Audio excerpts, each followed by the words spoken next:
أعوذ بالله من الشيطان الرجيم بسم الله الرحمن الرحيم.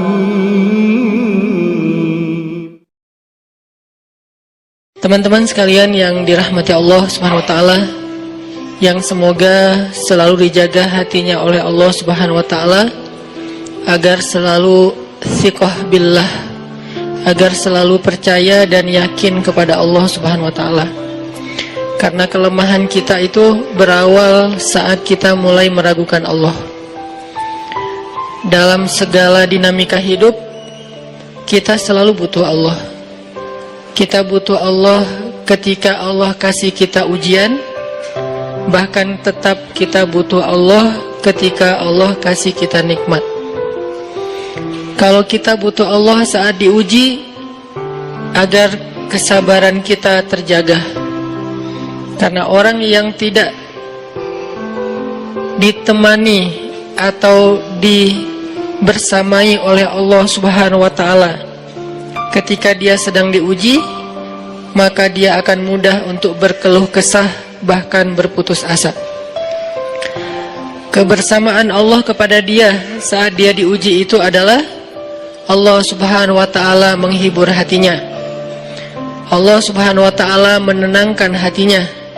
Allah Subhanahu wa taala menghidupkan hatinya dengan nikmat iman. Ala bidzikrillahi tatmainnul qulub. Innamal mu'minun idza dzukirallah wajilat qulubuhum. Bukankah dengan mengingat Allah hati menjadi tenang?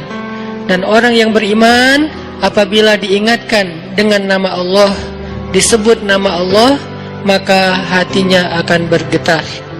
Ini bentuk Allah membersamai hambanya ketika dia dalam keadaan diuji. Allah menghiburnya dengan kalimat, Alam yajidka yatiman fa'awa, wa wajadaka dhallan fahada, wa wajadaka ailan fa'aghna.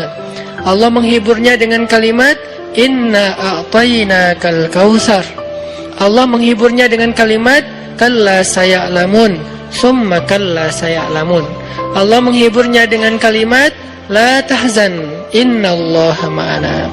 Ini adalah ketika Allah membersamai seorang hamba saat dia dalam keadaan diuji.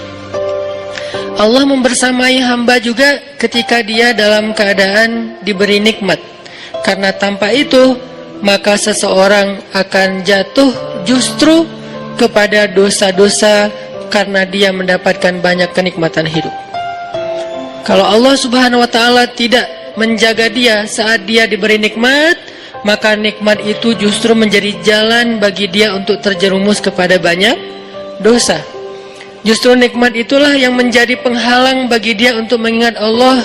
Karena dia sibuk menikmati hidupnya, akhirnya dia terhalang dari mengingat Allah tepat waktu. Sibuk menikmati hidupnya, terhalang dari Allah untuk bangun tengah malam. Karena dia tidurnya larut. Kenapa tidur larut? Karena terlalu banyak yang harus dia nikmati sebelum tidur. Dia bisa makan-makan, dia bisa jalan-jalan, dia bisa ngopi, dia bisa ketemu teman, dia bisa belanja. Bahkan dia nunggu midnight sale untuk bisa menghabiskan nikmat yang Allah kasih kepada dia. Sehingga akhirnya tidurnya terlalu larut, lalu dia tidak bisa bangun untuk menghadap Allah, curhat kepada Allah. Hal yang selama ini dia lakukan justru ketika dia diuji oleh Allah.